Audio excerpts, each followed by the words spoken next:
Well, good morning, everybody. This is Patty Carson from Kansas, and really excited to have you on the call with us Wednesday morning, and excited to announce the speaker this morning. I've been good friends with him for almost 15 years now, and just the subject today is perfect for him too, because I'm excited to hear from him. But Chris is from Oklahoma, Chris Smith, and he's very successful businessman. He's built huge organization, and he's done some online e-commerce business with Facebook Marketplace, very successful. And because of his success, his wife and him, they've homeschooled their children, and they volunteer 20 to 30 hours per week in their church. And for the last 6 years, and they become volunteer youth pastors, and they also, they've run some mission work to feed the hungry. So this is a great guy to listen to. Welcome to the call, Chris Smith. Are you there? Yes, ma'am, I am, and thank you very, very much for the introduction. Guys, I'm excited to be here and to be doing this call with you today. As you guys know, we're reading out of the book Little Things Matter by W. Todd Smith, and I am so happy to have Chapter 13 today. It's one of my favorite chapters in the book.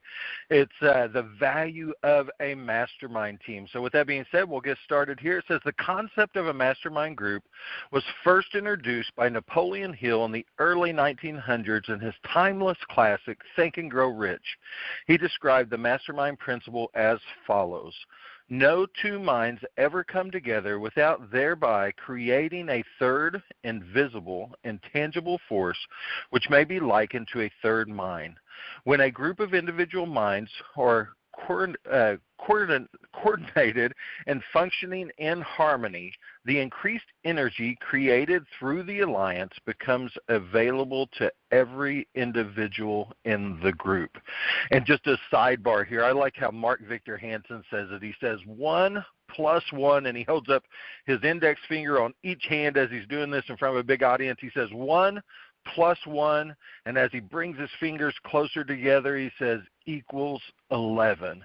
And I think it's just a wonderful way to say it, because when you put a mastermind group together, it's not 1 plus 1 plus 1 equals 3. It really is the synergy of that 1 plus 1 plus 1 equaling something greater than the sums separate. So it's a really good way to say it. Back to the book, it says, over the last 20 years, I've been honored to serve on boards of multiple companies.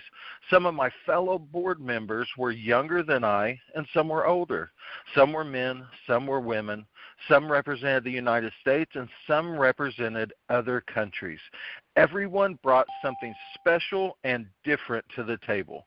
I discovered that what seemed logical to me might not be logical to others, and I learned to respect the differences. The value that comes from bringing together a diverse group of people to discuss ideas, set goals, make decisions became evident as I have become a firm believer in the synergistic power inherent in the mastermind principle. Launching the Little Things That Matters blog is a perfect example. Here's a glimpse of my mastermind team and the process we implemented. So he's going to give 4 steps here about his way of implementing this mastermind group. It says, step 1. Know the purpose of the plan. Before forming his team, before forming this team, I put together a document with all my thoughts, ideas, and goals. It was important that I clearly understood and articulated what I wanted to accomplish before involving others in the process. Very important. After selecting my team members, I scheduled our first meeting and put together an agenda. Step 2, lay the foundation. During the first meeting, I reviewed my goals and plans with the team and sought their feedback on each point. This allowed me to gather the views from each person as I walked through the key components of my strategy. Step 3, work in harmony. In the 2 subsequent meetings, we reviewed the goals and plans for the website design. This included a sample design layout my son-in-law Josh gathered. We then reviewed the marketing brief my son Jared designed, the identity package my daughter-in-law Jessica created, The podcast plan my daughter Hannah helped design, and finally the rollout plan I proposed. And just a little sidebar here. Look at this very successful person that's written this book, launching this. He involved his family, the people closest to him. So yeah, you can have these big giant boards with people from all over the place, and but you can also have a very small, intimate group of just even your family. I like how that part was kind of in here, even though he didn't point it out. And then step 4, consult the team. I continue to confer with my team members on a regular basis, and I am confident that the success of my blog, littlethingsmatter.com, is truly a result of the collaborative effort of my mastermind team. And then at the end of every chapter, he does the LTM challenge, the Little Things That Matters challenge, and he says, now it's your turn. The next time you have a project or business concept that could benefit from diverse points of views and experience, I encourage you to form a mastermind team. The collaborative effort of this team will empower you to make better decisions, expand your horizon, produce a better project, perform above par, and succeed beyond your expectations. While you will seek feedback from your team, remember that you are the leader and you must be the one that runs the plays. And I hate to stop again here, but I would definitely point out that last sentence. It is important when you have a project and you're putting together a team, or you're leading a team, and you bring this this mastermind group to get all these different opinions, remember you're in charge. Don't give away or delegate too much of that decision making, and remember that all of that feedback is to help you make a better decision. So I like how he points that out. So I'll read it again. He says, while you seek feedback from your team, remember that you are the leader and you must be the one that runs the plays.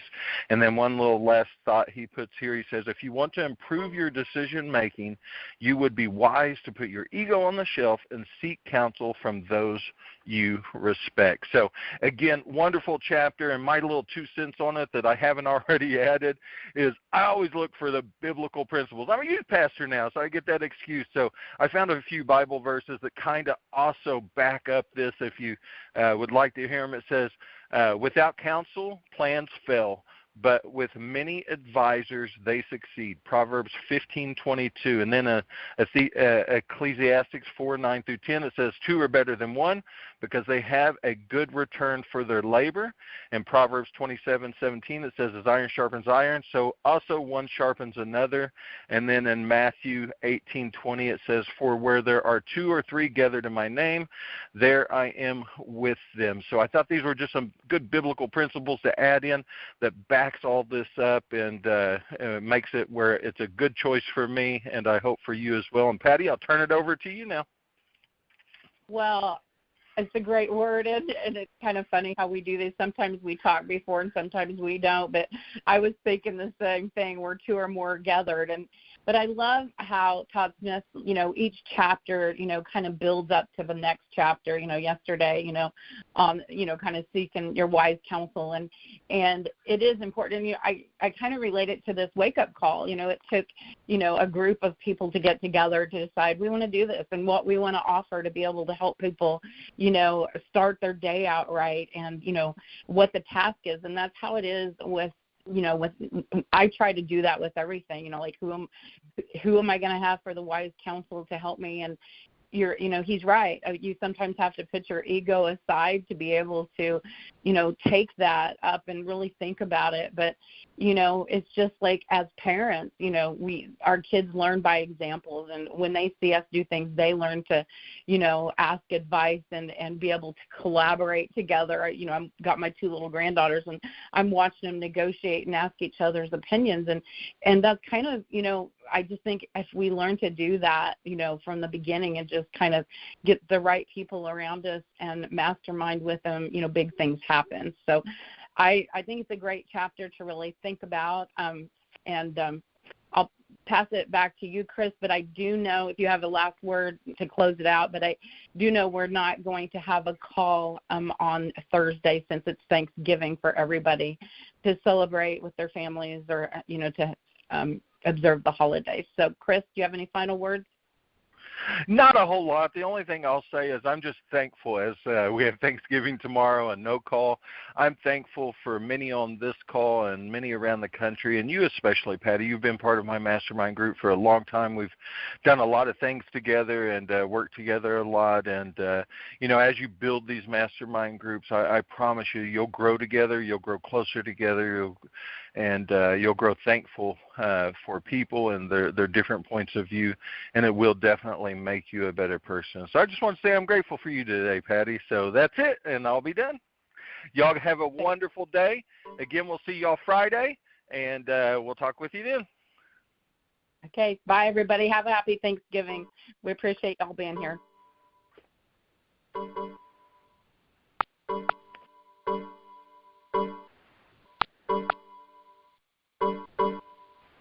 Thank you. Thank you Happy so much. Thanksgiving.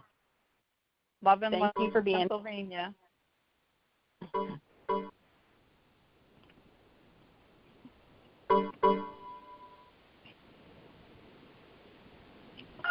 Happy Thanksgiving, all.